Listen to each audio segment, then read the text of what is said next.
What up, New York Giant Nation and football fans all over the world?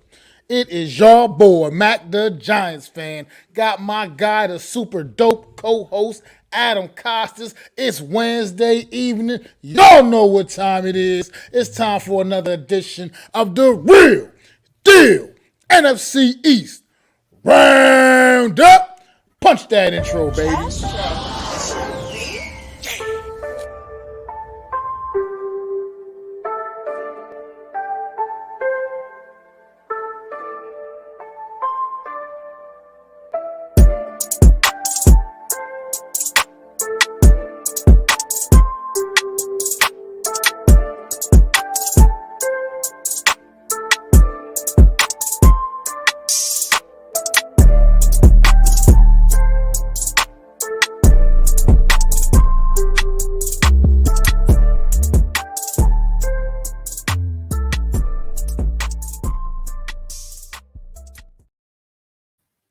What is going on, all y'all good people out there? Thank y'all for stopping in for another edition of the Real Deal NFC East Round-Up with me and my guy, Adam Costas. Man, how you feeling today, Adam?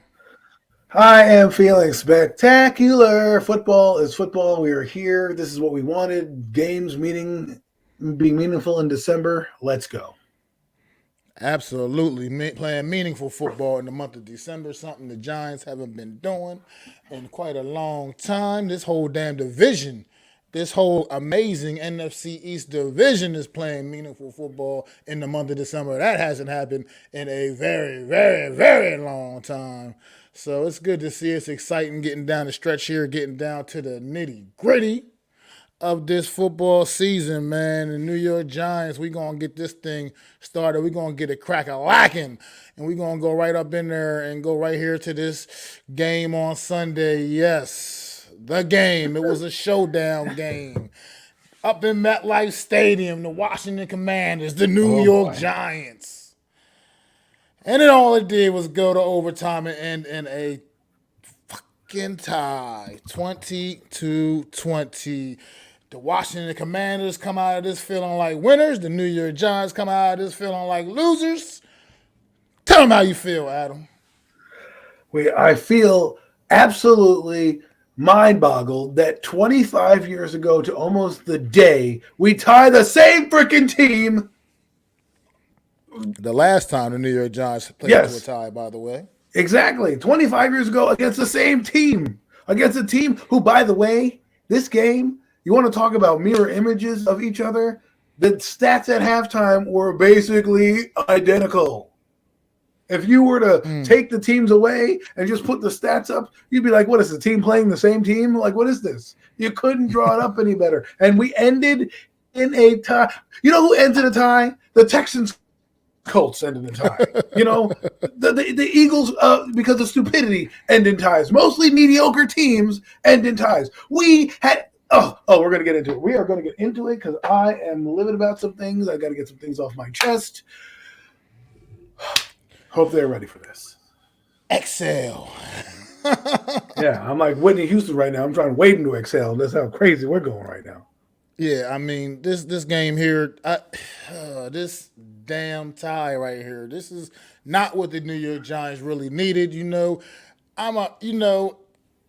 When I did my aftermath show after the game, I was looking at the glass half full, half empty, whichever you want to call it. Sure, a tie is better than a fucking loss. We get it. But a tie is still that stupid thing in the damn standings that you don't even want to acknowledge when you're talking to your homies and they say, what's y'all boys' record? And now we got to say 7-4 and won. So it's just that extra thing that you don't want to have to be bothered mentioning because you'd rather just get the damn W. And the W was there to be had for the New York Giants. And the offense couldn't do what it needed to do to get the job done. I am fired up about this offense. This offense, it just angers me because it can't seem to do anything right. I mean, the defense, look, sure, people want to say they shouldn't have gave up that drive at the end of the game. The defense kept us in this game. That drive, yeah, it shouldn't have happened, but at the same time, this offense had so many opportunities to put this game away and couldn't get the job done. And they still have the killer instinct, man. It's just a frustrating thing to sit and watch. This game should never have even went into overtime, let alone go all the way to a damn tie.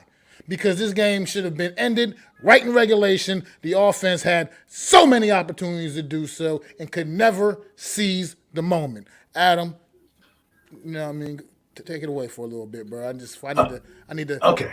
You exhale over there. Maybe take a sip of a Mad Elf or Good Elf or whatever elf they are you got today. But I am angry just as much as you are. More so at Brian Daboll than anybody else. And why Brian Daboll? Why the bald-headed guy? The Santa Claus-looking guy on the sideline? I'll tell you why.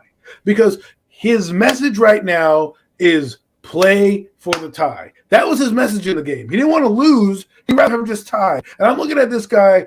Where's the bravado? Where's the guy from Tennessee who said, hey, fellas, we go down and tie this game, we're going to win. Okay? No. What did we do? On 4th and 3 in overtime, we punted the ball away. Now, I'm going to give you the methodology before I go on my rant.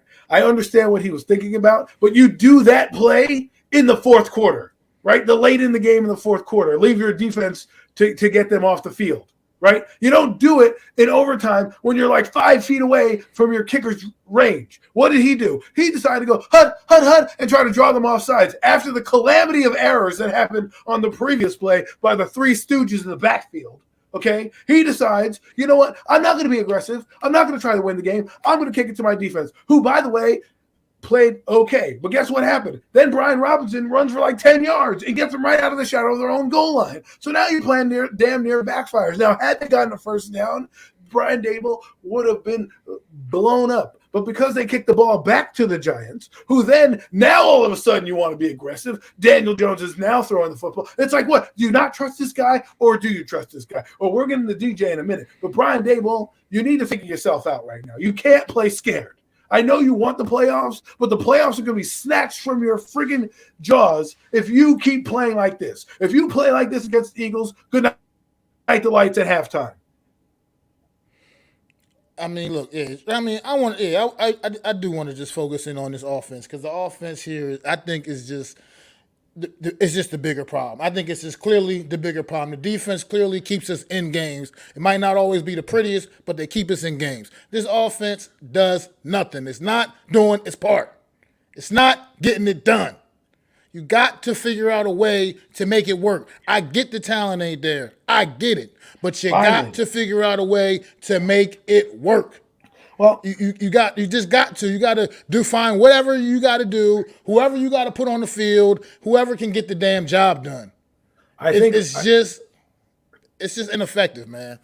I think what has to happen right now is, as we see right now, the Barkley is the best player. He used to elevate when on fire the entire offense. Once he goes, Daniel and the rest of the teams go. What needs to happen is Daniel now needs to be the catalyst and raise everybody else up when Barkley is down.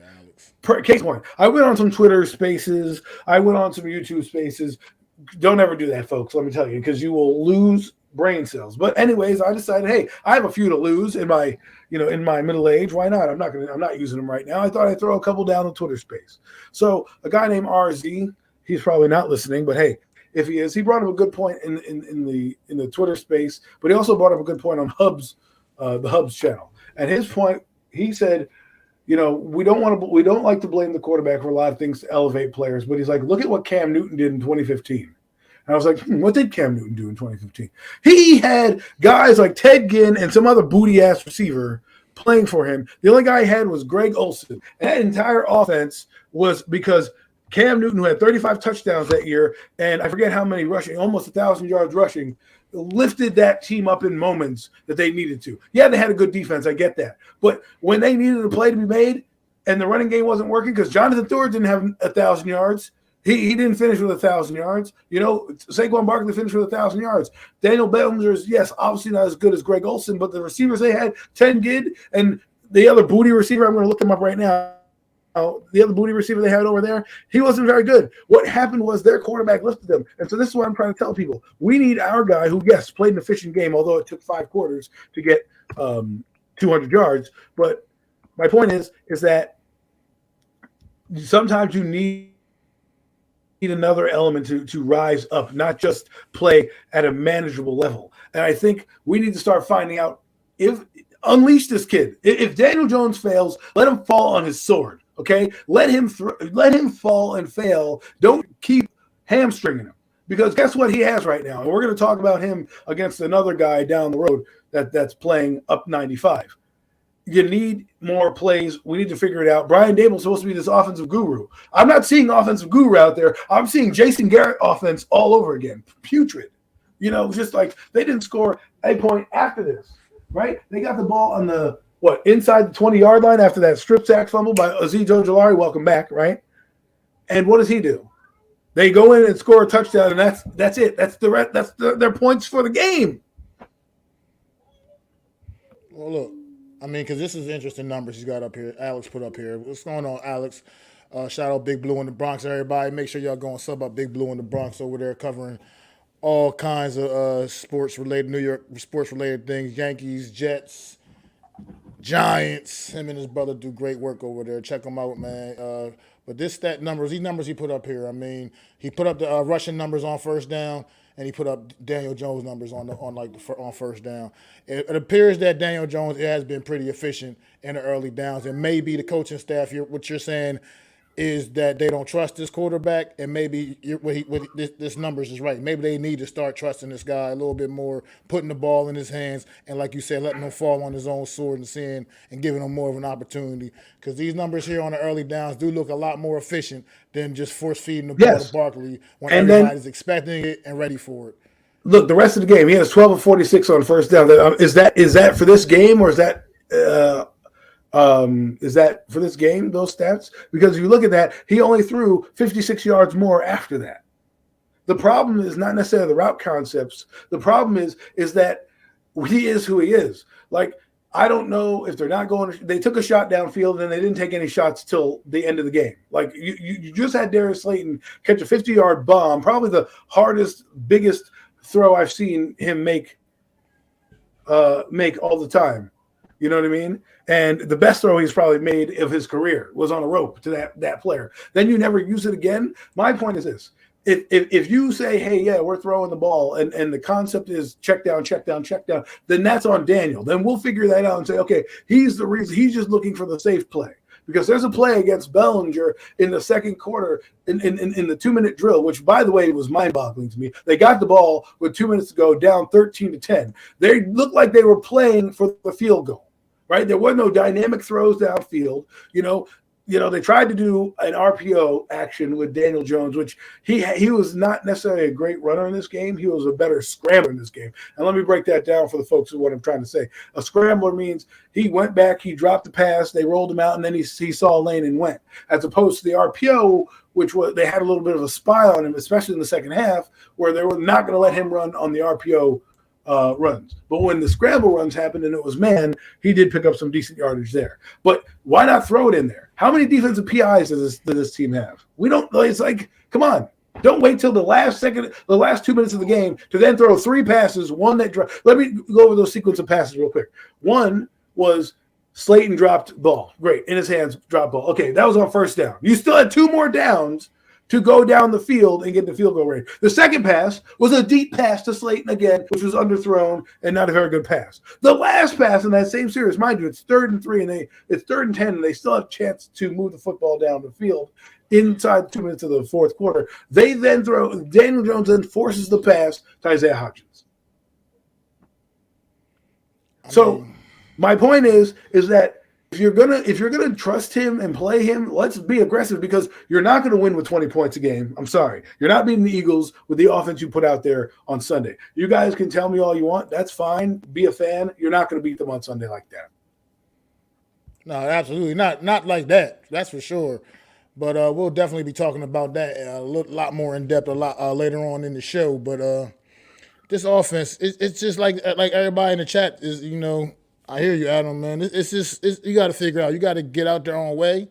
You got to figure out a way to start just trying to make some plays because I think putting way too much on this defense, which is definitely not as great as we like to think it is. I mean, we're getting by and we're doing some good things on that side of the ball, but we also do have some serious cracks over there. And it's putting too much pressure. This offense is putting way too much pressure on this defense, man. It's got to start pulling its own weight a little bit here and doing a little better and figuring something out. Like you said, consistency with this offense. I mean, and somebody mentioned up in there, like maybe they are, like you guys said, that maybe they just don't trust Daniel Jones. Like we talked about earlier, I think they don't trust this whole entire offense, which is not a good look. Right, but that's part of that's on him too. Well, I'm not saying, I'm not discluding, when I say the whole offense, I'm talking about the whole offense. Barkley, Daniel Jones, everybody included. Well, I'm talking about the whole offense. Nobody's excluded off of what I'm saying there. The problem that I have the whole offense is a field. Where's the aggressiveness that we tried to see? Like, where is that? All of a sudden, that mindset seems to have gone away. You know what I mean? Like,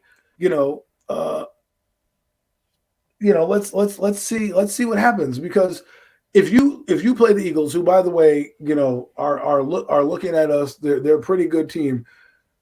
If you are going to play this way, you're going to lose football games. You can't play this is what Joe Judge did last year. This is the exact thing that Joe Judge wanted to do last year. Grind it out, let your defense, which was your better unit, kind of win you the football game. And after they went up 20-13, that's what it felt like they were doing. Like, okay, we got the lead. We're just going to try to keep them at bay here, while their offense is struggling in the tank as well. By the way, the Commanders are moving the football up and down. The Giants, they got them to like the 50-yard line, and the Commanders have to punt. Meanwhile, our offense didn't do shit. They would be 1, 2, 3 and out and punt. And our punter, who's not the greatest punter, had some shanks that we needed to play better. Like this whole team right now is in a rut. I don't know how they're going to get out of this rut. I don't know what it's going to take to get out of this rut. I thought if you were going to win a game, this was the game you needed to win. And I keep telling you, and I told this to Miz, and he knows it, we both spoke about the Lions game being a crucial game. And right now you're seeing exactly what I'm talking about. Because this game against the Lions that we lost a couple weeks ago is I feel has put us in a tailspin right now that we can't seem to get out of. Because if we got to win number 8 right now, I'm not as concerned about this game right now. But we didn't win that game, and then we tied at this game, and now we're going to their building in 2 weeks. That's another good point where Alex put up here in the chat, man. The Giants had the opportunity to pass the football more on first down versus Detroit and Houston, and they didn't, and they ran Barkley's legs out. I mean, that's another good point way to look at it. I mean, I think we all understand Barkley is the absolute best player on this offense, but the problem is the other team knows that as well.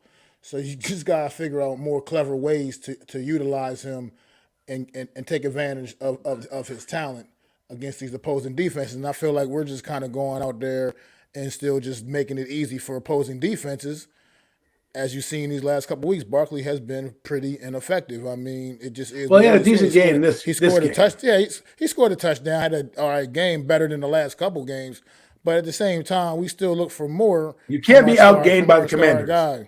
You can't be outgained by the Commanders. I mean, Brian Robinson had another pretty sensational game. This guy is getting his legs under him. I mean, after getting shot early in the year and really coming back. And like I was telling, I believe, Jeff the other day, I think this guy would be definitely in the mix for Rookie of the Year had he not missed all that time early in the season. I think they need to use him more. In the next game, I think they'll use him more.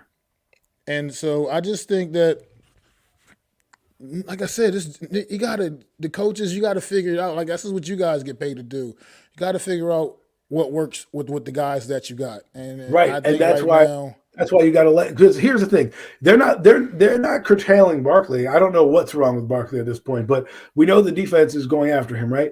I don't know. Put Burrito, do something to swing it up because right now the offense is two people. It's Jones and it's Barkley. And if you take away Barkley, Jones is just average, right? And that's what he is. You take him away, he's just an average guy. He's not going to do anything dynamic. Like I said about Cam Newton, I think that was a great comparison in terms of personnel. Cam Newton, when he played in 2015 and they didn't have the receivers on the outside, guess what?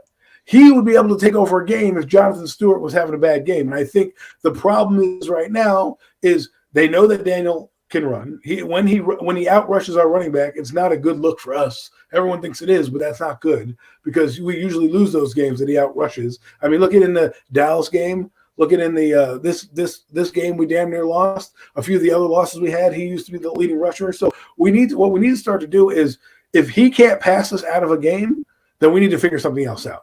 We need to generate offense some other way because I'm afraid this coaching staff understands certain things and is playing a little scared.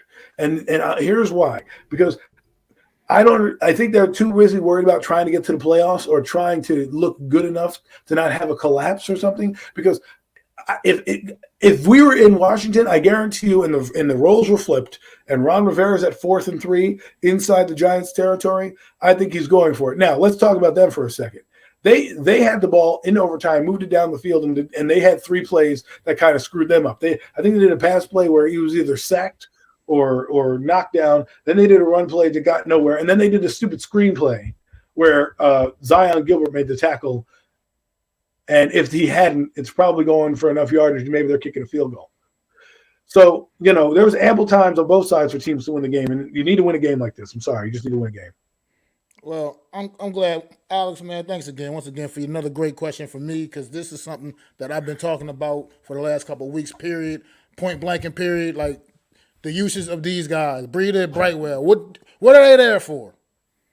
They're there so Barkley doesn't have to take a beating constantly the whole entire game each and every week.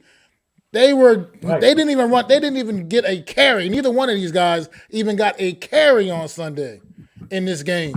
And this is what I'm talking about this New York Giant offense. What this New York Giant offense has shown an ability to do well throughout the course of this season is run the football in most games pretty effectively. You got to utilize your weapons. And these guys, whether you like it or not, are a couple of better weapons, in my opinion, than the receivers were out there trying to force and throw passes to. You know what I mean? And if you got to utilize these guys a little bit more and make them more of a part of this offense, that's what needs to be done. And you can't just keep sitting on them and having them sitting away, wasting away on the sideline while we're tying games with the fucking Washington Commanders. Right. Like, that's just absolutely ridiculous to me. Like, you got to bring these, like I said, you can't do it all game, obviously, but you got to sprinkle those packages in more and keep these defenses on their heels. They can't just know that you're just going to turn around and stick the ball in Barkley's chest. Make them think about it. Well, make them think about it. You can do, and then Matt Breida, like we were talking about yesterday, Adam, when we were on the phone talking, Matt Breida is the type you can bring him in, do different things with him. You can line him out wide, split him out wide a little bit. Utilize these skill sets. Do what you got to do to get your best playmakers on the field. Point blank and period. And we're not doing enough of that right now with these New York Giants. Slayton is not a number one receiver. He's not. He's not. No, Newsflash, Darius Slayton's not a number one wide receiver. Well, sure, he leads the way for us because we don't have no other choice. We ain't got nobody else. But he's not a number one. That just is what it is. Unpopular opinion says it best. He says Dan Campbell called out Brian Dable, saying he's playing coward football. And I agree to a certain extent. He is playing coward football because of this offense. And with this offense that they're playing right now, you can't play scared. Every game's a playoff game for the Giants right now. Every game. And if you got to take it like that, right? This is how much the NFL thinks we're so good, right? Because we'll get into the Eagle game in a minute, and we'll get off this game soon. But the offensive line, let's talk about them. First off, John Feliciano. I don't care if I ever see you in a Giant uniform again. I have 5 more weeks of that guy, and then he's out of here. Okay, Nick Gates is clearly not healthy, and the other person that they play at guard, Mark Glowinski, I want my refund. I want a refund. I want my money back for the $21 million we gave you for 2 seasons. Because right now, after 10 games, I mean, maybe the Colts knew something, right? I don't know, but he has played like absolute trash. Okay, and the interior of that line is terrible. And I'm telling you, this feels like Joe Judge last year. It's like, okay, we're just going to give it to Barkley. I know Barkley is the best player, and they built their entire offense as it, and we know that he's the catalyst to make this offense go. You're seeing it right now. If he doesn't function, the entire offense doesn't function. That's what Jason Garrett did. Jason Garrett did that in 2020, right? He came in. That was the year that Barkley busted his leg, right? Matt, 2020? Was that the year that he 2020 was yeah. Okay. The ACL tear against Chicago. So Judge comes in 2020, right? He builds his entire offense around Barkley. Barkley goes down. They have no other resource other than to play conservative and try to grind out football games, right? And that's why they're doing the curl routes, because of the bad offensive line. The next year, Barkley comes back again. They try to get Kenny Golladay because they're trying to play an Eric Coryell type of system, play action pass, throw the ball downfield. Didn't work out because of the offensive line. So what did Jason Garrett do? Jason Garrett made the offense very simple. 5-yard hitch routes that we all hated and didn't read, right? This guy comes in, he gets fired, gone, bye-bye. We bring in Brian Dable, and all we hear about is the fun we're going to have, the functioning offense that we're going to do, blah, blah, blah. This is a very quarterback-friendly offense, and yet all I see is the same shit I saw last year. We can't even score 30 points. There was a stat the other day that said the Giants haven't scored 30 points in over 4 years. Maybe even more than 4 years. It's been that long? Seriously? Has it seriously been 4 years? I didn't realize it's been that long. Jesus. That's scary to think. That's ugly to think. The Giants don't, but the thing is, the Giants don't even have a good offense right now to play ball control. They want to play ball control offense. They can't play ball control offense because their offensive line is. There was Daron Payne and Jonathan Allen in the backfield on almost every damn play. They were. That interior of the offensive line is absolutely a disgrace right now. And it has to be addressed. I mean, we've been having issues the last couple of years with the tackles, and now this year is clearly the bigger issue is shifted to the interior. I mean, Daniel Jones has been sacked 37 times. The most in the NFL. Is coming here, and I just don't. I feel like sold a can of goods, man. This dude is just. He came in. Oh, Glowinski, he's great. You guys got this guy from the coach. Yeah, he's awesome. Now, we overpaid for him too. Anything but awesome. Anything but that. This dude is very, very average at best. Feliciano, this dude is just not the center that you're looking for. And that penalty late in the game, look. That's a foul defense. I get on. Like I said, I'm on the record saying I thought it was a bullshit call, but at the same time, they called it nonetheless. And you just can't have that right then. If that were Parcells, that guy would be gone. You just can't have it in that situation, right? That was a critical situation in which we pretty much were in position to wrap the game up. And once again, something like that, we takes us backwards and loses all the momentum, whatever momentum we had in that situation of the game. So it's like I said, it's collectively, this offense in general is just bad, it's broken, and it's pretty rotten to the core right now, man. And they better figure it out because the Eagles are coming to town on Sunday, and guess what they know how to do?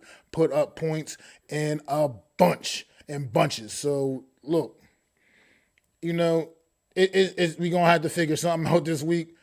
I mean, like we were talking about it, me and Adam, and like I said, my opinion of the New York Giants season is we have been forcing teams into ugly football games, but this Eagles team is a different animal, something we haven't seen all year long, and we gonna get a big dose of reality on Sunday if we don't figure something the hell out, man.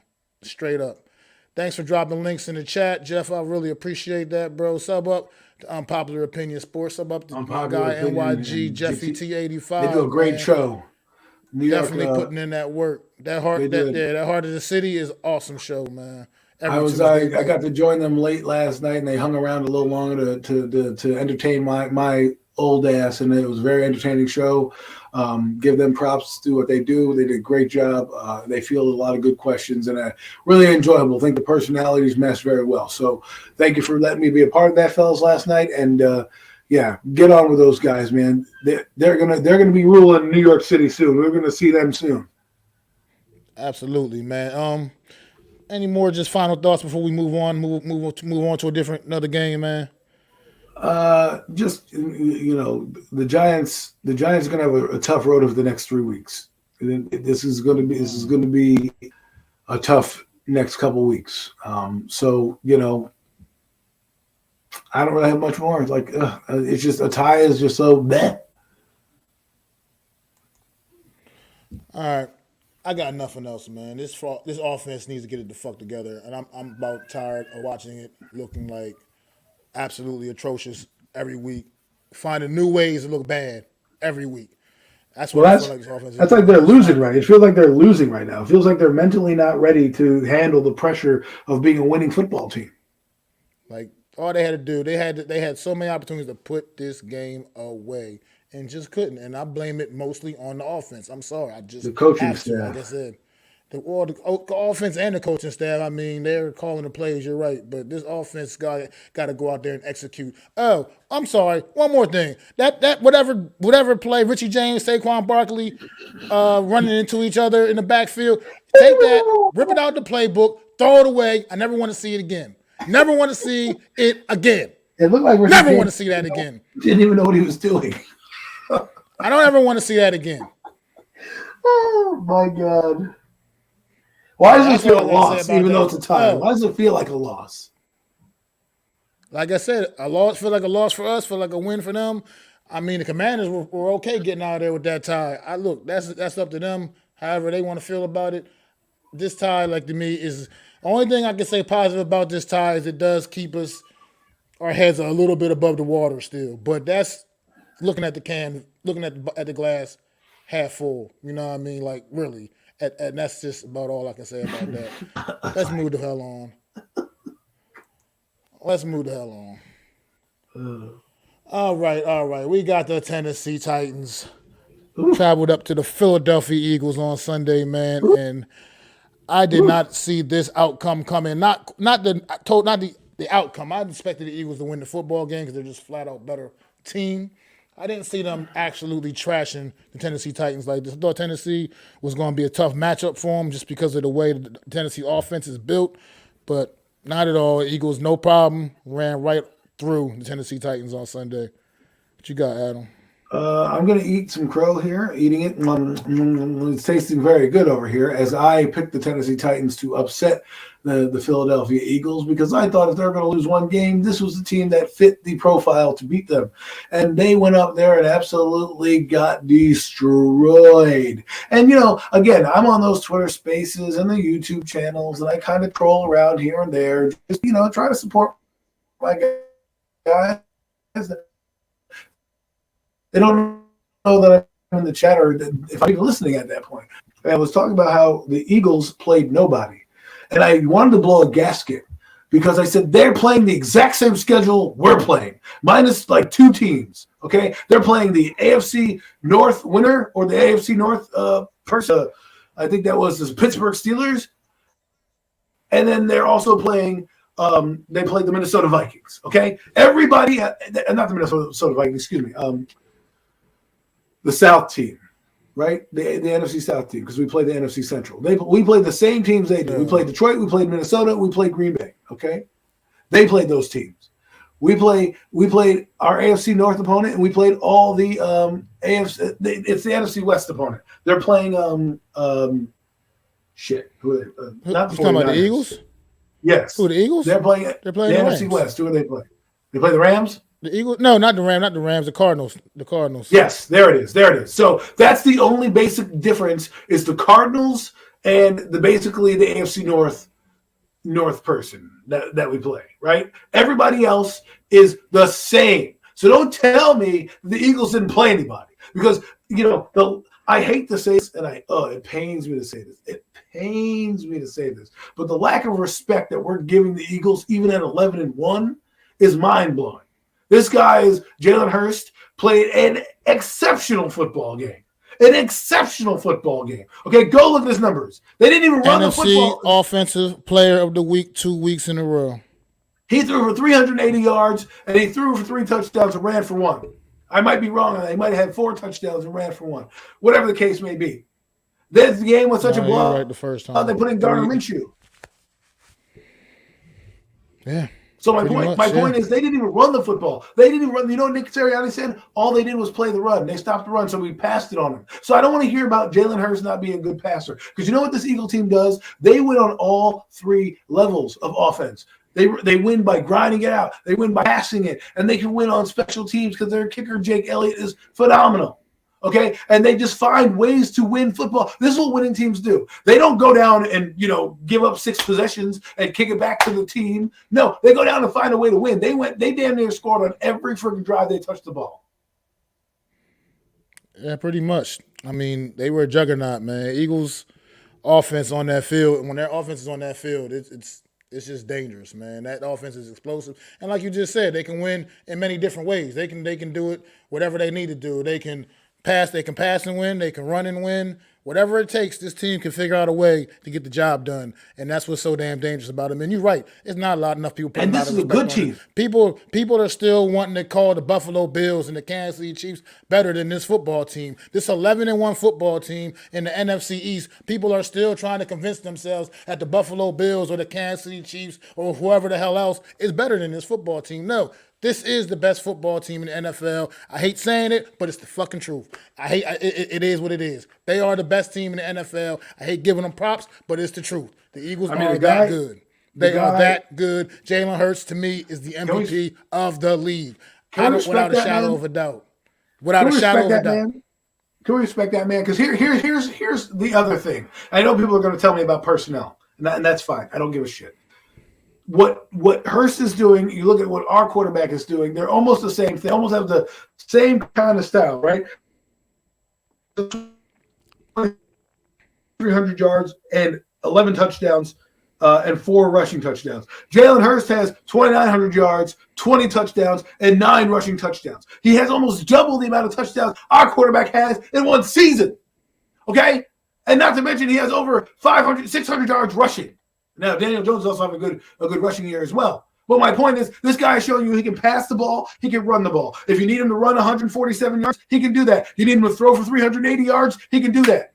That's what I'm talking about when we talk about a winning team. I know people want to talk about personnel, but you have to be a quarterback that gets your guys elevated. When your shit doesn't work, you've got to be the guy that takes the team over. In the last few games, that's what he does. The game against the Colts, he took the game over. And he said, fine, I'm going to throw a dime to this guy, to not his star receiver, but Quez Watkins, one of his receivers. And then he said, against this game, against Green Bay, he decided, you know what, I'm going to run because that's what we need. I'm going to run 157 yards touchdowns.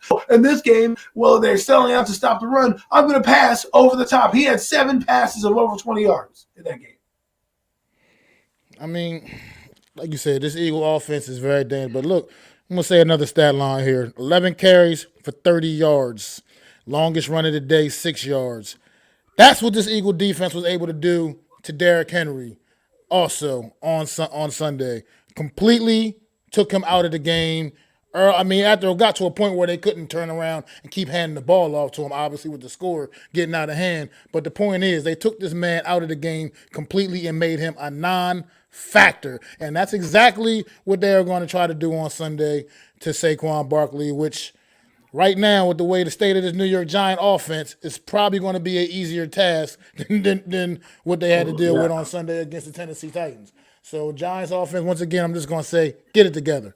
But enough of that, because we ain't talking about y'all right now. This Eagle team is just, they're dangerous. But I see you guys in the chat. They're better than the team that won the Super Bowl. They're better than the team that won the Super Bowl. The team that won the Super Bowl had a putrid defense. Their defense was absolutely terrible, right? And their offense was good. You know, it wasn't like this. Peterson was good. They had him running the football. They were more of a run-dominant team.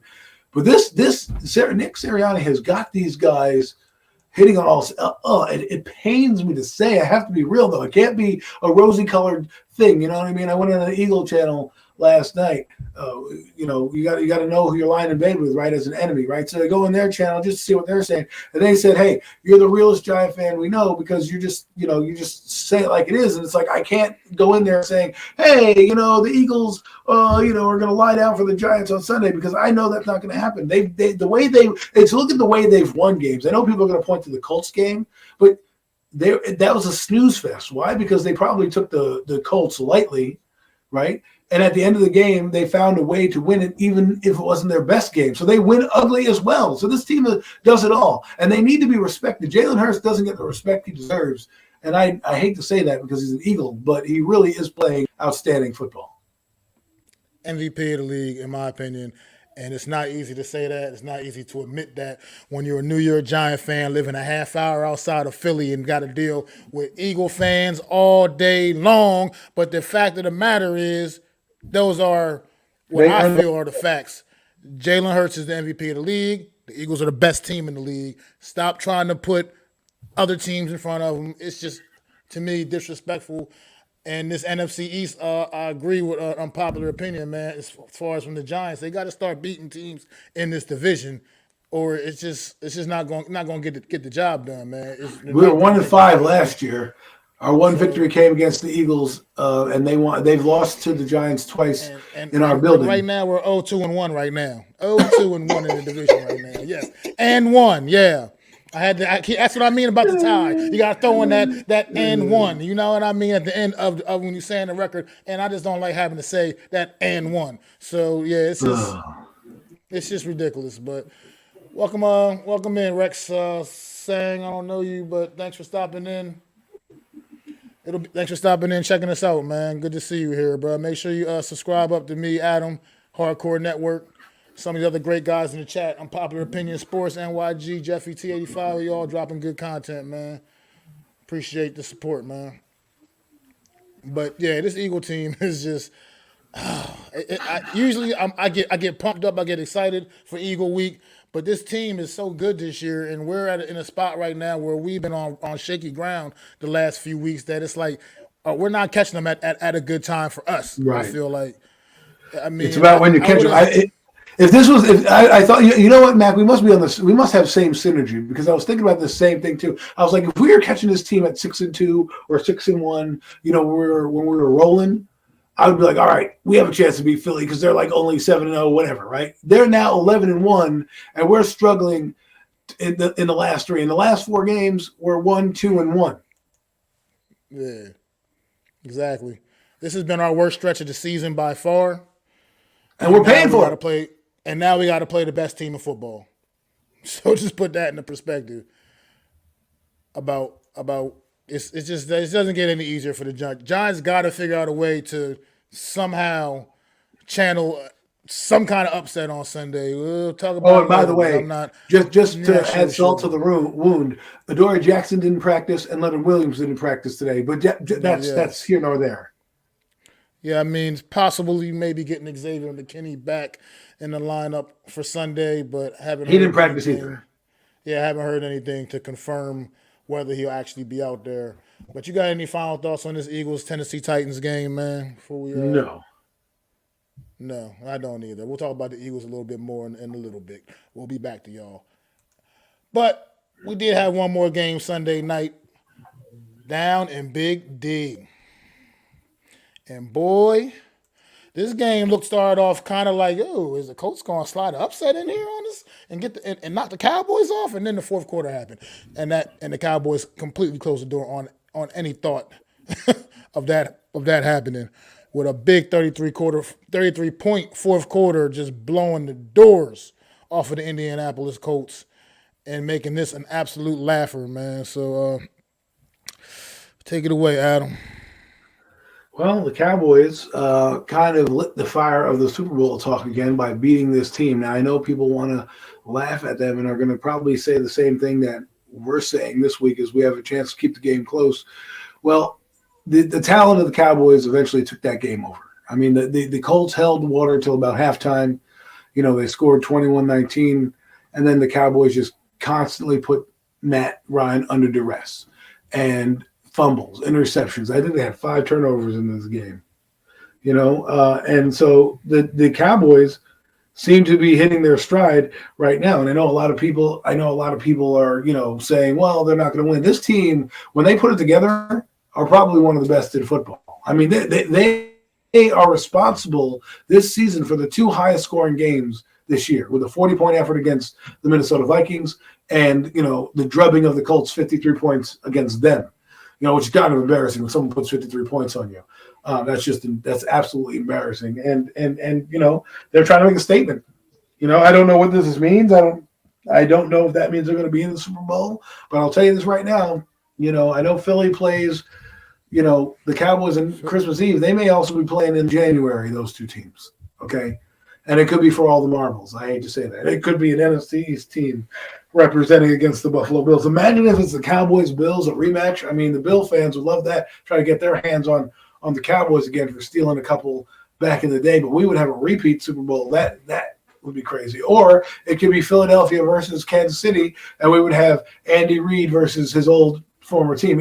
So many storylines if that happens. But, Cowboys are back in it. This is the reason why I think the Eagles are going to play all the way through. Everyone's like, oh, the Eagle game in 2 weeks. If they lose somehow to the Cowboys on Christmas Eve, right, then that game against us is probably for the division and for home field. Not to mention Minnesota will have caught them at that point as well.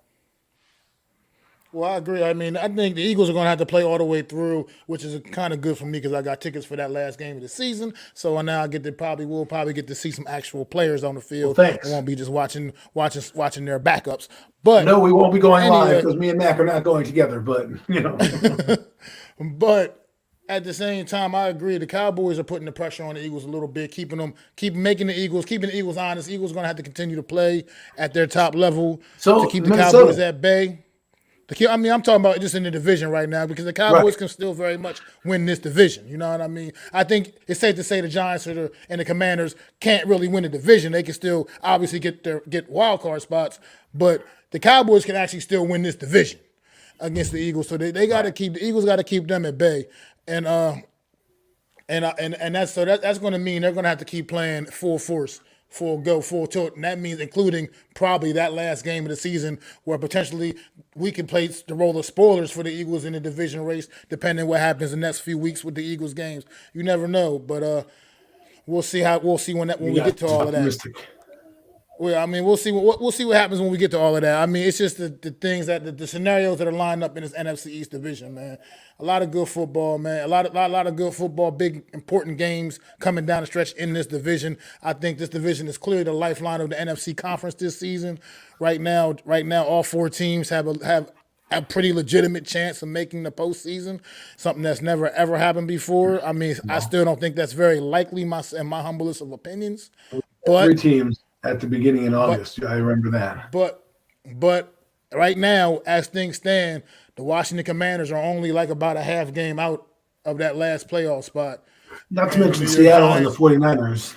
And the New York Giants are still clinging to a 6th seed right now. So that's why that Giants-Commanders game. I mean, even the NFL doesn't think we're going to win on Sunday. They flexed the game against Washington to Sunday night because they know that the Giants are going to end up 7-5-1. Sorry to burst your bubbles, people. And the Commanders are going to be 7-5-1, and that's basically for the playoffs. Whoever wins that game is going to be in the playoffs. Whoever loses that game is probably. Yeah, I definitely can agree with that, man. And 54-19. Oh my God, that score is so ugly. Yeah, I like NYG up here saying too, unpopular opinion sports, man. Yeah, it's probably going to be for the playoffs. This is going to be like that do or die game. Whichever one of y'all want this, there's a playoff spot there for y'all. Go out there and get it because right now, the way things is looking, I mean, San Fran lost their quarterback on Sunday and still took care of business against the Miami Dolphins and handled their business out there. With a quarterback, I don't even know who the hell their quarterback was in that game on Sunday. And yeah, Brock Purdy, yeah, that guy, a guy named Brock Purdy, took care of business, knocking off one of the better teams in the NFL, the Miami Dolphins, on Sunday to keep their 49ers alive in that division, man, keeping them ahead of Seattle in that division. who Seattle is not letting their foot off the gas either. And remember, the Seattle Seahawks have that tiebreaker on the Giants. So it's critical down the stretch. These games for the New York Giants are going to be critical, man. What do you think? You think there's any chance that all four of these teams can still make the playoffs, though, Adam? Any chance at all? Not at all. Because because this is what happens. If you beat Washington, they're basically eliminated because you'll have the tiebreaker over them, and then Seattle will just have to can cruise to a victory. But if you lose, if the Giants lose, it's probably less likely that they make it because then you have Seattle, who's playing the Panthers on Sunday, the Rams again, so they could win those two games. You know, they're not out of the realm of possibilities. And now they can beat the 49ers because guess what? They don't have their quarterback. So that game is also a different game. So maybe with the quarterback, Seattle might have a different chance if they put up points. So we'll see. And then you have the Commanders, who basically have the Cleveland Browns, the Giants, and then it's basically the 49ers and the Cowboys are also on their schedule. So if this is why this game is so critical. This is why I think we needed to win this game on Sunday, not tie, because I think that was the play. I think that was the playoffs bid really for the Giants on Sunday, right? If they win that game Sunday against the Redskins, doesn't mean anything in 2 weeks. It just means you have a chance. They have a chance to kind of save their season, right? Instead, it didn't happen that way. Here we are now, where our lives are going to be on the line. And right now, the Giants haven't proven to me that they're ready. I think they're starting to. We'll get into that in a minute. I'm not going to go any further. Anyways, the Cowboys are the best team, second best team, and the other teams are kind of trying to catch up where the Cowboys are. That's what it looks like. I totally agree, man. I totally agree. I like I said, it's going. Like I said, down this stretch, you got Eagles and Cowboys fighting for the division. Giants and Washington, they just fighting this stuff just to get into the postseason. I think there's no hope, no real thought in the Giants or Washington actually win this division. So this is definitely going to be a divisional race between the Cowboys and Eagles the rest of the way. And like I said, we're now Washington and the Giants are just playing and hoping that they can somehow still get in there. I think this weird thing about this tie is, from some regards with the Giants, it helps with the Seattle situation. Only in the aspect if we can win football games the rest of the way. Win some football games the rest of the way, because it'll give us that little edge over them where we can maintain that at least one more win than them, because obviously we won't be able to finish with a tie with the Seattle Seahawks now, where that gives them that tiebreaker edge, because that tie, by not losing that game, it's still kind of the Lions are still in it. A little bit of hope. A little bit of hope in a scenario with the Seattle Seahawks. That's the only slightly good thing out of this tie. Well, here's my thing right is I don't think the tie is good at all. I think you should just win and lose because then you'd have a clearer vision. But let's say the Lions haven't gone some amazing run, right? It's not out of the realm of possibilities. They go 4-1 down the stretch, right? Or even 3-2, which would put them at like 8-9, right? If they get 8-9, and we end up at 8-1, we could possibly be bounced, or they might be in if they get to 9 wins. So, there's a lot riding on these games. That Lion game and this tie are the reason why the Giants may be sitting home in January. Because everyone thinks the Colts are an easy win, and I don't know if they are. I really don't. Just because they got shellacked by the Cowboys, who are over the top, good offensively.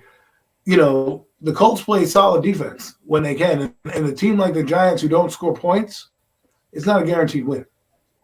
Well, the Giants don't have any guaranteed wins. Like we already talked about earlier, this all offensively, just basically offensively how the New York Giants is constructed, there's definitely nothing, because nothing's a guarantee for them. But like I was saying earlier, the New York Giants have forced everybody on their schedule, win, lose, or draw, into ugly football games, no matter who it was, whether it was the Cowboys, whether it was the Packers, the Baltimore Ravens. I mean, they forced teams into ugly football games, and that they're going to have to continue to do that. But they got to figure out a way to put up enough points to still win the game, close the deal, and finish teams off like they were doing earlier in the year. That's what the problem is now. They just haven't been able to do that in any of these situations, and they've been coming up on the short end of the stick in this past month of the season. So not to, like I said, figure it out. But I don't know if you had any fond. We kind of got away, went down a rabbit hole a little bit, got away from the Cowboys Titans. I mean Cowboys Colts. I don't know if you had any other thoughts on that before. I mean, that game was so out of hand. There's not really much to really touch on outside of that. We know what the Cowboys are. They're a Super Bowl contending team.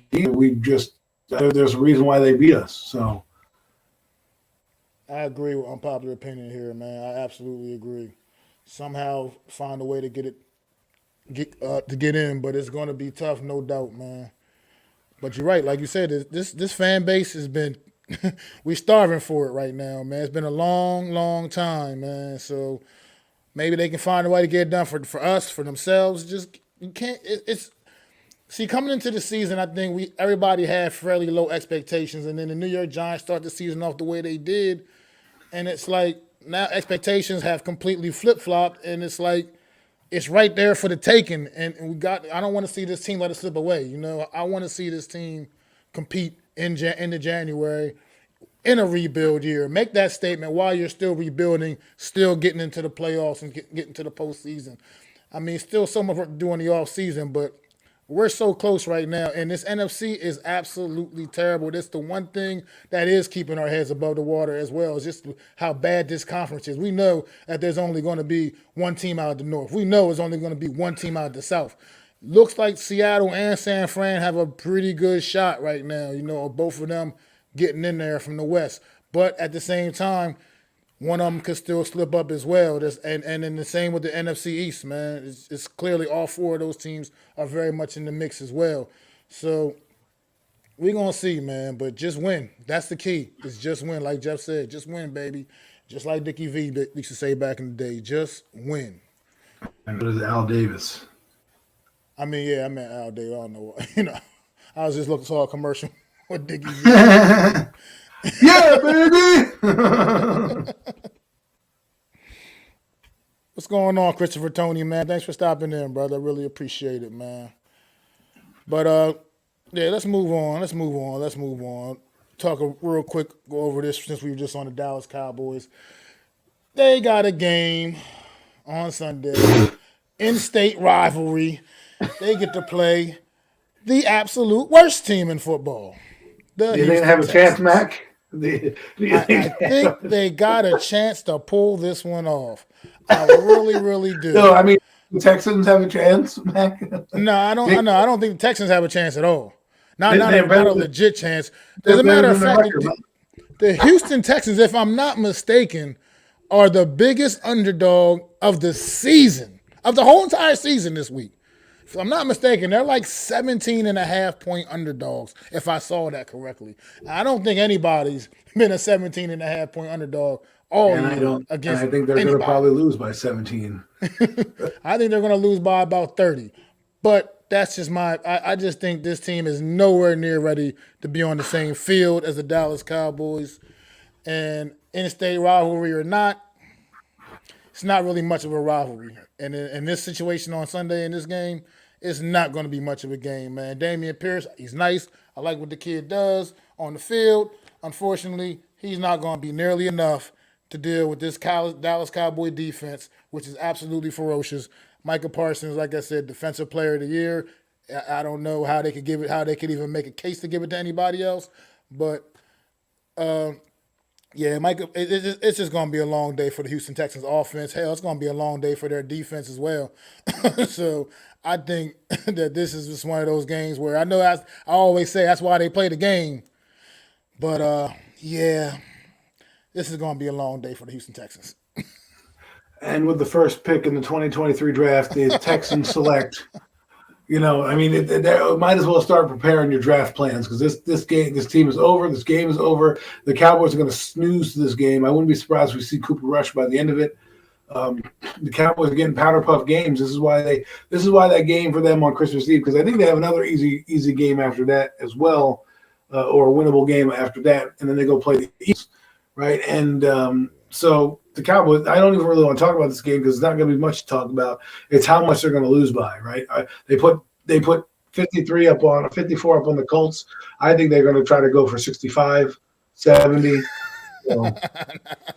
Well, I mean, I think once they get to about 40, they'll probably go ahead and slide Cooper Rush and let them finish the day off. I mean, the rest up some other guy, a couple other guys, but yeah, I can see the Cowboys just go all over the yard in here, man. And, I mean, how many sacks do we predict over under for Micah Parsons? What, 3? I'm going to say over under 3 sacks. I say Micah Parsons gets under because I feel like he'll get 2 in this one. He'll get 2 in this one. He'll add 2 more to his amazing season in this one. I'm going to put 3 down on the board. And I feel like DeMarcus Lawrence is going to get a couple. They all going to be eating in this one. I feel like, and I wouldn't be surprised if we see about 3 to 4 interceptions from Davis Mills because that's the way he seems to play. And against a great defense like this Cowboys defense, I could see them having him completely shaken up, man. So we'll see what happens there. But I don't think Houston has much of a chance in this one, man. I just can't. I can't even find. I can't think of a scenario in my head that Houston Texans win this football game. No scenario. I mean, can to me, I don't know. Unpopular opinion, man. That's why I love them, man. That's why I love you, man. So I think the Texans keep it close, but because the Cowboys play down to their competition. I mean, I don't know, man. Houston y'all make me laugh, man. Y'all make me laugh. To play down to the Houston Texans, you got to play way. You got to play way down. Yeah, who's the third string quarterback on the Cowboys? Yeah, so I don't. I mean, I would love for you to be right. I would love for Houston to pull off the upset of the year. Their third running back. Their third running back has a touchdown. I mean, everybody was eating in that game. Their third running back had his first career touchdown in the game last week in the Cowboys. They had Tony Pollard, they had Ezekiel Elliott, and some other guy I don't even know, number 34, and they scored. I don't know. This is what it is. When you have a team that's so good and you play a team that's so bad, you can put your fucking water boy out there and he's going to fucking score touchdowns for you because that's how bad this Texan team is. They went from Kyle Allen. They thought it was an upgrade from Davis Mills to Kyle Allen. Kyle Allen was so bad they went back to Davis Mills. I mean, fun fact though, I will hit y'all with fun facts. I hit y'all with the fun fact. Way back in like 2001 or 2000, whatever year, 2002, whatever year the Texans came into existence, their first regular season game after they drafted David Carr. Yeah, David Carr was their first number 1 overall draft pick at quarterback. They went out there in their first regular season game against the Dallas Cowboys, the heavily favored Dallas Cowboys, and they actually did win that football game. Now, that was many moons ago. That was 20 years ago, Mac. And I Derek don't Carr. see that same outcome happening today on Sunday, but I just like to throw that out there that they were also heavily favored as an expansion team in their first ever game against their in-state rivals, the Dallas Cowboys, and they got the job done. Hey, this is a fun fact for the day, y'all. That's it. Texans are going to get their asses kicked on Sunday. Listen, if you have money on the Texans, if you have money on the Texans and you think you can spare a few $100s, then you go put that money on the Texans and maybe you win some money. But I don't think you will. I mean, they did play the Eagles hard. Oh my God! Here we go. This is different. These are different game, different matchup, and I don't see. They got shut out by the Redskins. I don't see this matchup at all. Yeah, they played the Eagles hard one week and then got destroyed by the Redskins. I mean, got me calling on the Redskins. The Commanders the next week. So listen, 85 years ain't going away. It's just they're a bad football team, and it just is what it is. And they're nowhere near on the Colts level. I mean, yes, because we're terrible. Unpopular opinion. They did play us tough too, but our offense is definitely not constructed like the Eagles. Our offense scores 20 points. You know how many points we won them against? 24 points. 4 points. This is why. Let's get into our game. A lot of teams tough early in the season, but at the same time, they're 1-10-1. Yeah, they also have an N1 at the end of their record too. 1-10-1. Oh, you guys give the Texans team too much credit because you hate the Cowboys. I mean, my God. I mean, it's facts are the facts, man. I'm just saying. Because let's get into the Eagles-Giants, because this is another thing that's pissing me off. Eagles and the New York Football Giants. Another big NFC East game matchup on Sunday. Two big division rivals right here.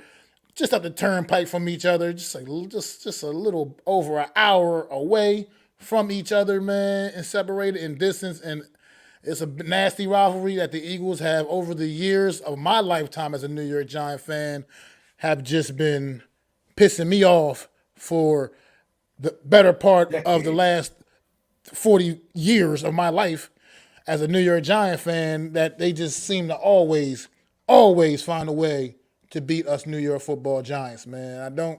No matter what, even if the Giants are a better football team than them, which is not the case this year, obviously, but even in seasons where the Giants have been the better team, the Eagles are always just that team that just, for some reason, like that gnat that won't go away when you're trying to eat your barbecue on the 4th of July or something, and you got to keep swatting that gnat away. That's what the Eagles are to the New York Giants.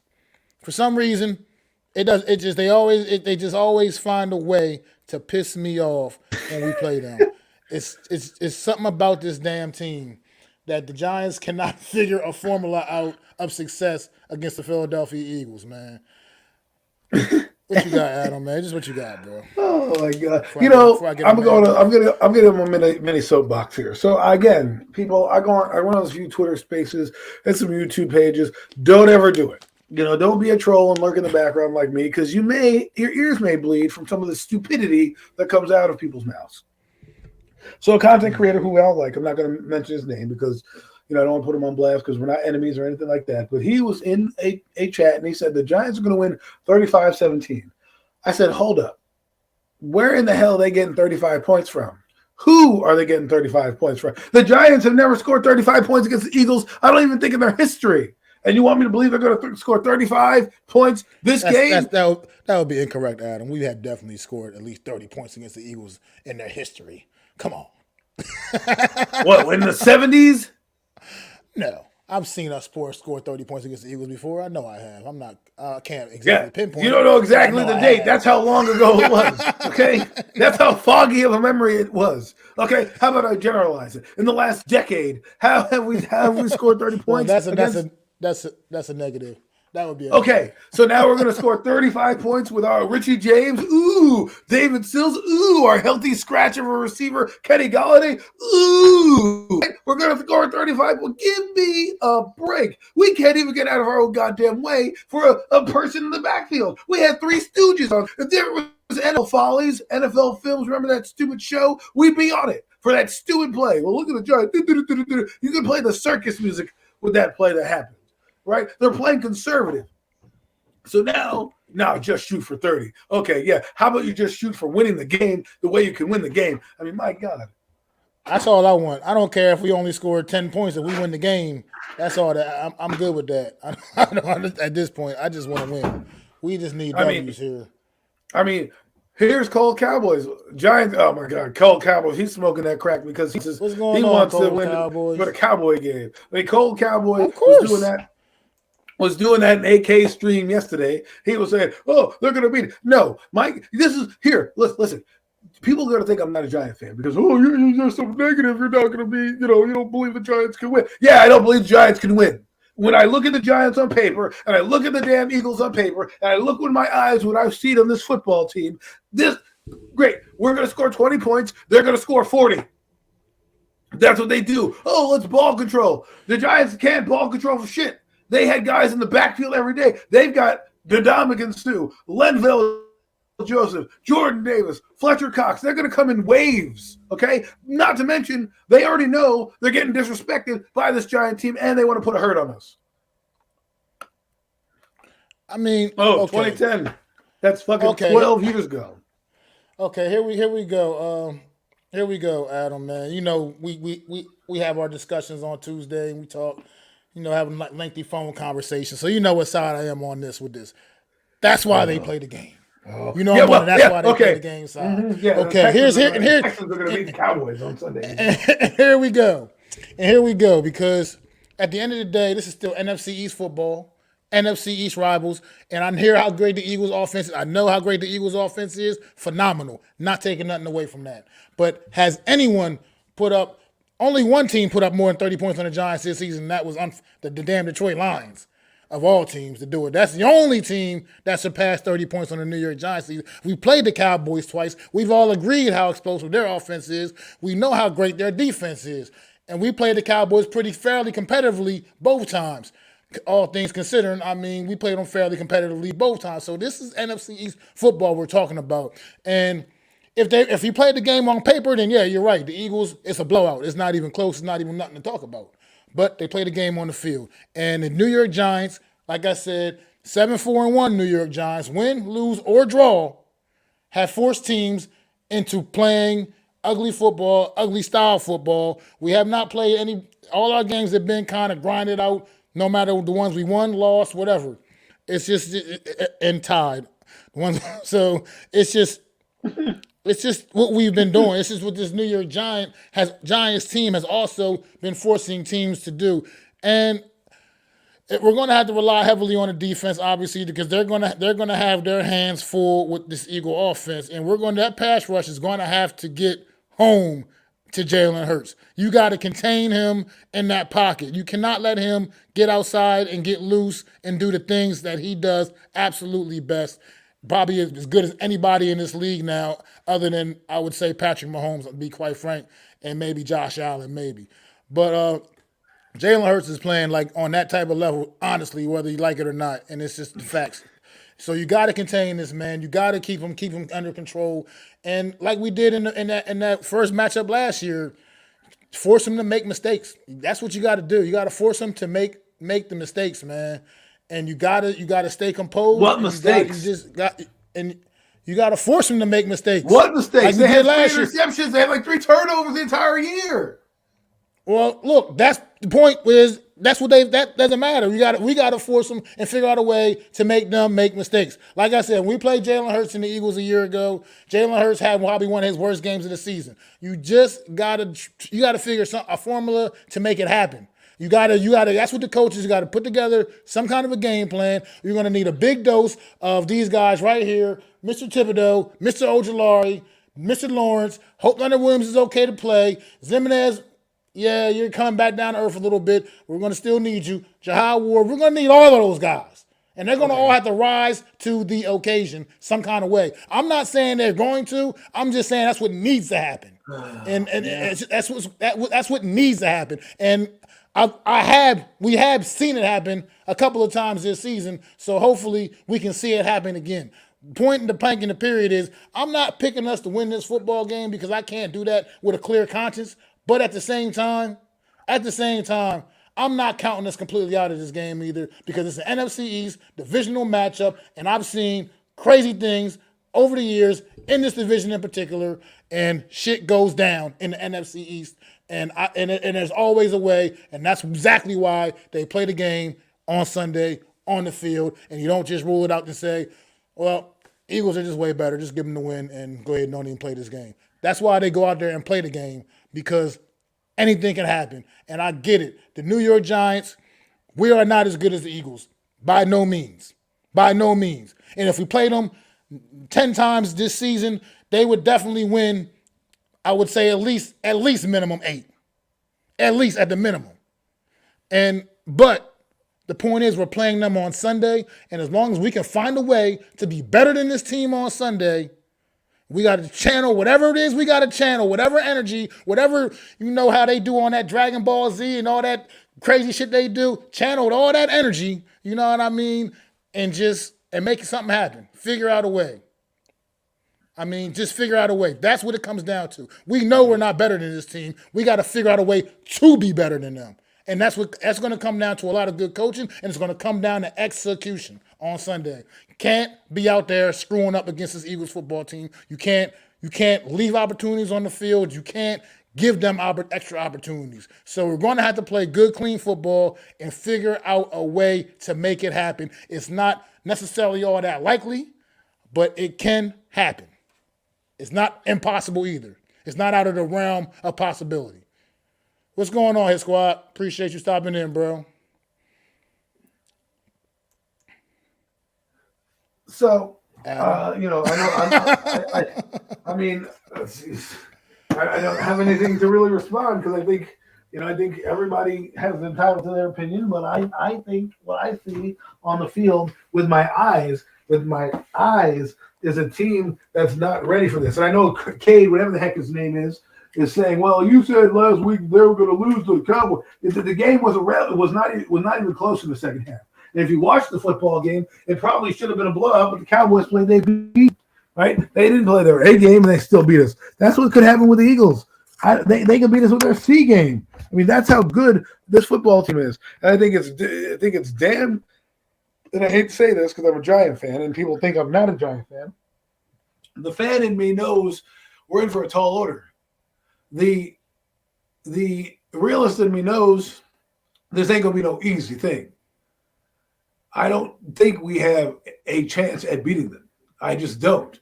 Talent-wise, I think they're better than us. Defense, offensive line, they have one of the best offensive line in football. See, Adam, real quick. I'm sorry, real quick. Because you're right. They are. No, you're right. Talent-wise, they're better than us. All that stuff, all the checks on the paper, yes, the checklist, they're better than us. If you're doing like a checklist off a thing, they're better than us in every way. They're better offensively. They're better defensively. They got way better personnel. They're better just the talent, everything. It's all better. I get that.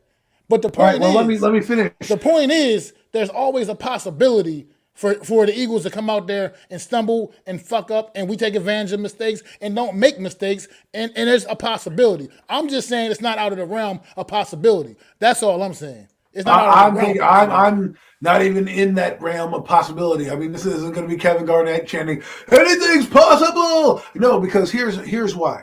Okay, as I was alluding to, the team has more talent than us. Now, before you jump in here, let me get what I'm about to say. If we play our A game and they play their A game, we're losing the game just on sheer talent alone. It happened against the Cowboys. Okay, we did not lose that game technically because we were out of it. The game plan worked out. Talent takes over. People need to understand that it's not. This is not the game of Madden. Okay, you can't just plug in teams and say, "Oh, we're going to beat them here and there." You got to look with your eyes. And yes, I understand. This game is, an NFC East game. But with my eyes, here are some of the reasons why I think the Eagles are going to beat us, regardless of what the score is. You want to say blowout, you want to win by 1 point, I think they're going to beat us. 1, they know how to win ugly, just like we do. 2, they know how to win pretty. And they know how to beat you in many different ways. The run game, one game they didn't even pass that much. They ran for 100 and something, almost 300, almost 200 yards. The next game they threw for almost 400 yards. We don't have that balance to do that. The thing that the Giants do is plain and simple. What is plain and simple? Is the Giants' offense is plain and simple. You stop Barkley, which they're going to try to do, which I can't blame them. I can't say they can't because they just beat a team that's exactly like us in Tennessee, exactly like us. Okay, that team, arguably Tennessee, has better personnel than us, but they do the exact same thing. They give it to their running back, they try to grind it out with their defense, and they play small ball with their quarterback. Well, guess what? Guess who they're playing this week? The exact same kind of team where they're going to try to force feed Daniel the ball and do this. The Giants have got to figure out a way to play out of their element. Okay, if you want me to believe that they're going to win this game, then they're going to have to figure out a way to, I don't know, throw a flea flicker. Do some type of play to get these guys off their heels. Now, I'm not saying the Eagles are going to, look at us and think we're going to lie down. I'm not saying the Giants are going to lie down. I just think it's going to be a tall order that you guys think it's going to be close. I think it's going to be close for a quarter and a half, and then they're just going to, let the dogs out. They do. That's what they've done all year long. The only game that they really were close to, and I know you're going to say, well, we hung around with the Commanders and the Commanders beat them. Okay, so that's the only one that won. And it was one of those things where it's like, man, they haven't lost since, and they don't look that bad. And I just think right now, matchup-wise, we don't match up well with them. And it's going to be harder than we think. I know everyone wants to – I think a lot of people are thinking with their hearts and not their eyes and their brain because they're thinking like fans. And I'm thinking like, well – I've seen this song and dance before. If this team were playing, if the Giants were playing better, let's say they won 3 in a row coming in here instead of being 0-1 and 2 and 1 or some shit, I give them a better chance at winning. They are struggling right now. They're struggling to score points. The last 3 games, they've averaged 20 points a game, and even the Dallas game wasn't even that close. But I'm not, like I said, I'm not here to make any kind of a case that. Like I said, that we're in any way, like I said, better than the Eagles. I'm not making that case. I full on understand the discrepancies in these two teams, between these two teams. Like the tail of the tape heavily favors the Philadelphia Eagles. But NFC East football, all bets is off, man. Like I said, and just based off the New York Giants this year, like I keep saying, no matter who we play, we kind of have a way of drawing them into our kind of game to an extent as well. And they can play that game and be better than us at that game. They can, Adam, but people thought Baltimore could too. People thought Green Bay could too at the time we played Green Bay. Yeah, but just like you said, this is the best team in football, right? This they is the are, best team in and football. they are, right? And they found ways to win games. They don't make mistakes. They're also a division rival. They're also a divisional rival for us. They're also a team that we're also very, very familiar with in this division, a team we played several football games against. So it's just divisional matchups to me are always different no matter what, in a sense. Even though the Eagles are the best team in football, in my opinion, it's still a divisional matchup, and just you can't. Let me ask you this question. You can't. It's hard. Like you're using normal logic.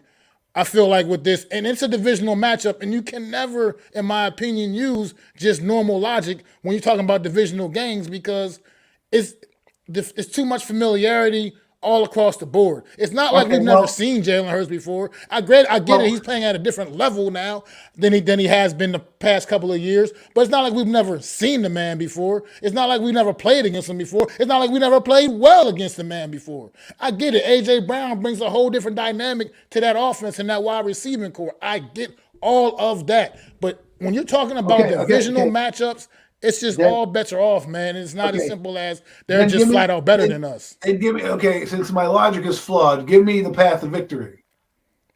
Give me the path to victory. Because I'm going to I'm going to have a counter for every point. But give me your path. I know you are. I know that's why I love you, man. Because I know you are. But like I said, the path to victory, like I said, to me, beating the Eagles is first thing you got to do is you do got to figure out a way to control that clock. You got to control the clock. You got to sustain drives. You can't go out there having 3 and outs on offense if you're the New York Football Giants. You got to keep moving those chains. You're going to have to, like I said, you just have to. Ball control is going to be key in this. You can't make mistakes. You can't go out there turning the ball over, giving the Eagles short fields, extra possessions. I mean, these are the things you can't do against this Philadelphia Eagle team. And I get they're good enough to overcome a lot of mistakes, and they can make a few mistakes and overcome them. I get it because that's how good they are.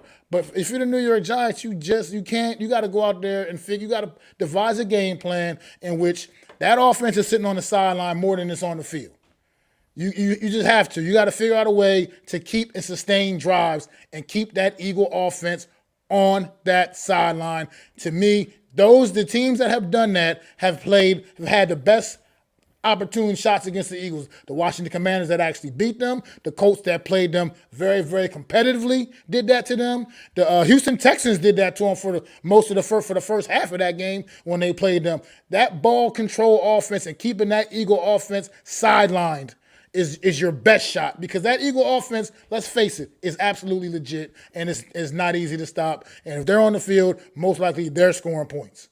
So, I see that you've only talked about one half of the Eagles football team. They do have the other half, which is the defense, who's up against our worst unit that we have right now. And so, to me, our offense can't pound it out right now against the friggin' Commanders.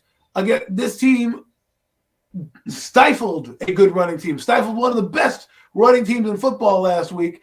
And I'm just saying, if we play like we played against Commanders, we're not walking out with a W. We're not walking out with a W if we play like that. I'm not going to lie to you. I agree with that, but I'm not going to lie to you. Point. We already have a couple linemen already injured. Golowinski's out with an illness. Okay.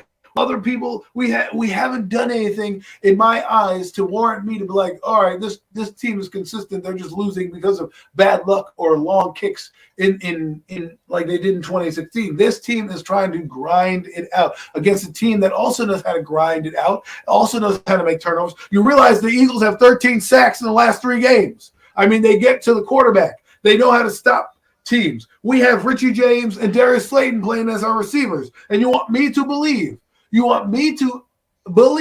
that that we're going to keep ball control offense on this field? You're going to tell me there's not going to be some 3 and outs? Come on. I didn't say there wasn't going to be. You asked me what's a path to victory, and I was telling you those are things we need to do. I'm not saying we're not going to have any. I'm saying we got to limit those. We can't be going out there all willy-nilly, three and out, and just put You the have to Eagles score on offense every back on the drive, field. period. That's how you have to win this game. You have to score a touchdown on every possession you have. I'm not going to take it to that extreme. I'm going to I say am going to go there. you have to control the clock. You got to control the clock, and however you got to do it, you got to move. You got to move the chains. You got to move the chains. I heard your side.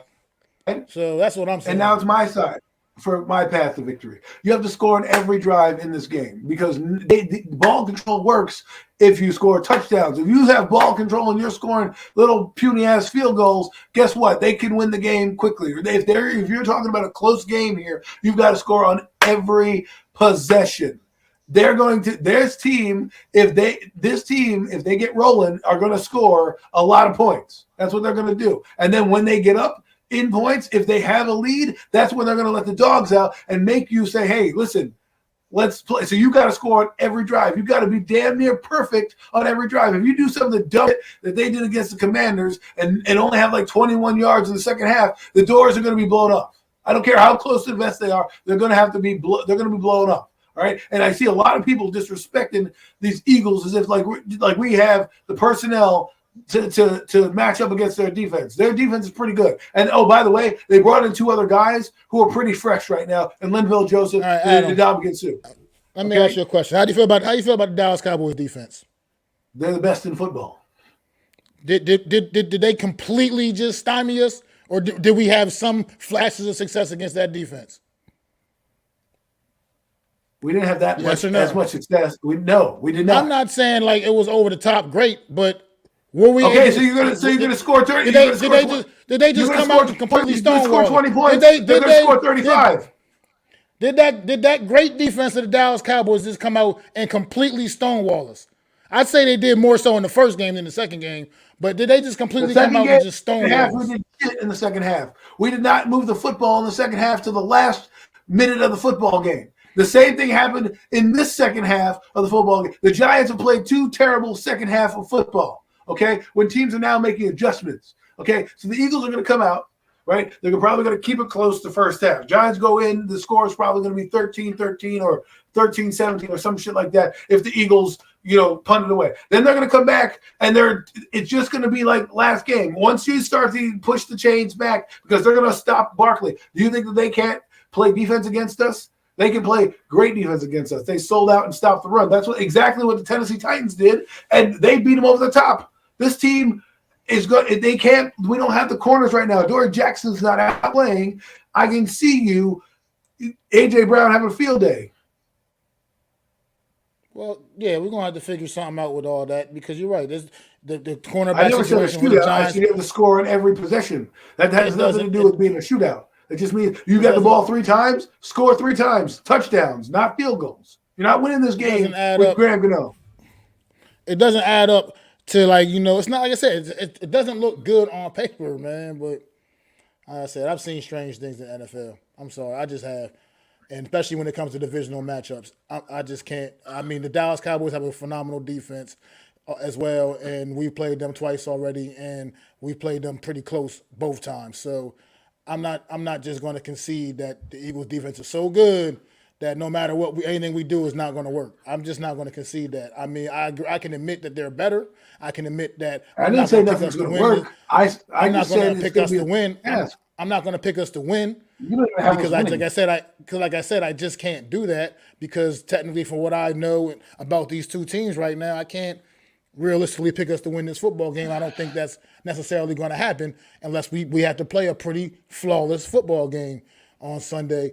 But I've seen stranger things happen. I've also seen Daniel Jones play well against this Eagle football team as well. Like I said, once again, familiar opponents.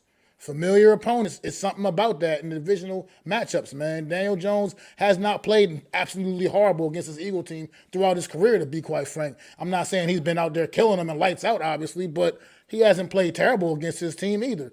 I know a different Eagle team, a better Eagle team this year than he's probably played his whole career, but it is what it is. Still, once again, another one of those divisional matchups where anything can happen, man. NFC East football is back, and right now the Eagles are on top, but right now the Giants are desperate and they need to figure out a way to get something done. And Well, let's hope I'm I still wrong. believe that. I really hope you're wrong, brother. I really, really, I've never hoped you were wrong more than this week. But we'll see, man. I mean, it's going to be a crazy game on Sunday, man. A crazy one out there. Yeah, it's kind of a lose-lose for no matter what you do, because you're not even picking them to win, so it doesn't even really matter at the end of the day, because if you're not picking them to win, then the path to victory is the path to victory. I'm basing it on what I've seen the last 3 games. Okay, that's what I base it on. The last 3 games, I don't think they have enough to overtake the Eagles. Now, you can say ball control all you want, and stranger things have happened. I've seen that too. I'm not blind to it.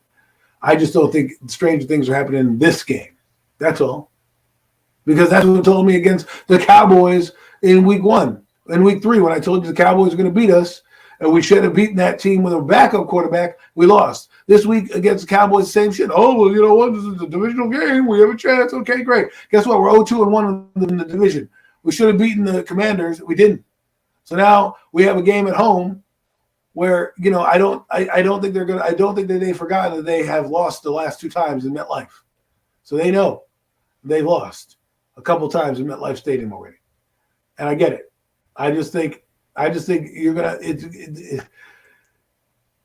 I just think it's a tall order. Even when you play your best, when you play their best. I'm not disagreeing. It's a tall order. I know it's a tall order. Like I said, I'm acknowledging fully going into this game the Eagles are a better football team. I know it's a tall order. I'm not discounting that. I'm just saying. I'm also not going to go and concede and completely concede as a fan. Like I said, I put my analyst hat on sure, I'm not picking the Giants to win this football game. I'm just not. Okay? Not that obviously I love the New York Football Giants, but I can't pick them to win this football game if I'm putting my analyst hat on. But as a fan, I'm not conceding this shit either. Because I know when the NFC's, the grimy NFC's football is back this year. It came back this year with a vengeance. We've been the laughingstock. This division has been the laughingstock of the league for the better part of the last 5 years. And this division is back in full swing this year. And even though we're sitting at 0-2-1 in the division, hey, maybe we can turn that around with a surprising, big, huge victory on Sunday against the best damn team in football and make a statement and get this season back on track. That's what we can hope for. It's going to take how they say it, Herculean efforts. It's going to take that. Well, the NFL, it's going to take that. The NFL knows they're not winning. That's why they flex the game on against the Commanders, because they know that's the game. Look. That of course nobody's picking the Giants to win this game. If you go to the thing, I'm sure you're going to see it's going to say like 99% to some little 0.1% of people that think that the Giants are going to actually win this football game. I get that. But nobody thought the Giants was going to have 7 wins either right now at this point in the season either. I did. Well, not at this point. I said they would have 7 wins. I'm talking about, at this point in the season, right now, nobody thought the Giants would be sitting with 7 W's either. So a lot of this is different. It's all, look. It's a playoff game. It's a huge one. It's a big one. And like you said, it's going to, like I just said, it's going to take a Herculean effort, man. It's going to take the best the New York Giants got. They got to give the Eagles their absolute best punch. You know what I mean? And hope the Eagles don't punch back, which they will, because the Eagles are going to keep fighting. But at the same time, you just got, like I said, you got to hope for good things to happen in your favor in this football game, because the Eagles are that damn good. So you're going to need them to make mistakes. You're going to have to try to force mistakes, force errors. And you're going to have to play out of your absolute mind. But at the end of the day, it can still happen. I'm still a believer in it can happen. It's not that, it's not, like I said, completely out of just the realm of possibility. Like, if we beat the Eagles on Sunday, I'll be shocked. I'll be surprised. But I also know that it ain't like upset of the year or nothing like that. It won't be like the biggest upset of the season. It won't be the, you know what I mean, some history-making upset that people will be talking about 30 years from now. Remember when the Giants beat the Eagles when they were 11-1? No, nobody's going to be talking about that even next year probably. My point is, things can happen. I remember when the Denver Broncos came in undefeated to MetLife, not MetLife, it was the Meadowlands then, and the New York Giants put one on their ass. They were like 12-0 or something like that, I believe, at the time. And they came in there and the Giants put it on them. You know what I mean? You just never know what's going to happen in football, man. Sunday, that's why they go out there, they lace them shoes up, and they get out on that field. Because sometimes the better team don't always win. Like I said, if this is like the basketball, baseball, hockey, all the playoff series and stuff like that, usually the better teams win those series. Because it's a series of games. And sure, the underdog team can sneak a win in here and there, but at the end of the day, sometimes the better team just loses. And on Sunday, the Eagles will be the better team on the field, but they still might just lose. And we need them to. And I'm just not trying to rule it completely out. I'm not going to say it's impossible or it can't happen. Because it can happen. It's not likely to happen, but it can happen. Is all I'm saying. I'm not saying it's going to happen. We're going to go out there, kick the Eagles' ass. The Eagles ain't shit. I've acknowledged how I feel about the Eagles, even though I'm not happy about feeling that way about them. But it's the truth. They're just that damn good. But at the end of the day, it can happen. It's not like it's just no possible way. It shit happens, man. It goes down. And I love this style of NFC East football. I'm glad NFC East football is back. I'm glad we're able to make this show and have this thing jumping off like this. Because last year, I'm gonna tell you, when I was doing this by myself last year and we was 4-13, it was terrible. It stunk. Week in and week out, coming in here just talking about how bad the New York Giants looked and how this and that and how much better everybody else was. So at least this year it's a lot more competitive, a lot more fun and enjoyable, and I'm glad to be doing it with you, my brother, man. I appreciate you, Adam, man. I really, really do, man. Well, I appreciate you for having me on this show and letting me be a part of it and talking about it. I'm just saying, to me, I look at trends. I look at patterns. I look at who's hot and who's not. And right now, we're not a hot team, and we're limping into this game. Had we beaten Washington, I might have given us a better shot to win the game. We've tied Washington, and the last 3 games we haven't scored more than 20 points. In the Dallas game, we scored 13. Really, that last one I don't really count. Against the Lions, we got beat by double digits. So I'm just saying. And those teams are far less. The only team those 2 teams that played are far less than the Eagles. So, we'll see what happens, man. So, we'll see what happens. If next Wednesday we come back on here and the Giants are victorious, I'll be happy as a pig in shit. I mean, this goes to what I was just saying, too, unpopular opinion. Like you said, we fucking around, beat the Eagles, and then still turn around, lose to Washington the following damn week or something. That's just the weird shit that goes down in the NFC East, man. I love when all 4 teams are pretty decent, competitive, and it just makes this division fun. Like I said, once upon a time, this was noted not only the best division in football, but people refer to it as the best division in sports. And it's trying to climb back up to that status again, man. Once again, this season has been great so far, man, and it's getting ready to be a fun month of December going into January and going and trying to make that run, man. But you got any more final thoughts on the night, Adam? I do not. Just in general, man. Appreciate everybody, man. Unpopular opinion. Cade, my man Philly B, NYG, Jeffy T, guys that was in the chat earlier, Hit Squad, Alex. Man, I appreciate y'all coming through, man, showing love. Me and Adam putting in that work each and every Wednesday right here on The Real Deal, NFC East Round-Up. We bring that to you every Wednesday, 5:30 Eastern Standard Time. So make sure y'all join us next Wednesday, and we'll see what happened. We'll be talking about what happened, man, between the Eagles and the Giants on Sunday, as well as the rest of the NFC East news, man. Thank y'all for coming out, man. Make sure y'all sub up to myself, Adam Costas, sub up to the Hardcore Sports Network, sub up to my guy, Unpopular Opinion Sports, sub up to my guy, NYG Jeffy T, sub up to all my other homies, man. Big Blue in the Bronx that was in here earlier, His Squad Productions that was in here earlier, man. Show them all some love, man, because we all out here grinding, man. Trying to do this, man. Trying to do this whole content creating thing. Putting in that work, man. These guys all work hard. We all do, man. So thanks a lot, everybody, for coming on out, man, enjoying the show. Really appreciate y'all. We had double-digit people in the chat, strong for pretty much the whole damn show. So we really appreciate all that love, man. and we're going to keep grinding for y'all, man. This y'all boy, Mac the Giants fan. This is my guy, Adam Costas, the super dope co-host. See you guys later. And we up out of here, y'all. I'd like to thank you all for listening. If you was feeling this, please take time to subscribe and smack them likes. Feel free to drop a comment. Let me know what you think. Don't forget to ring that bell so you know when I'm dropping new content.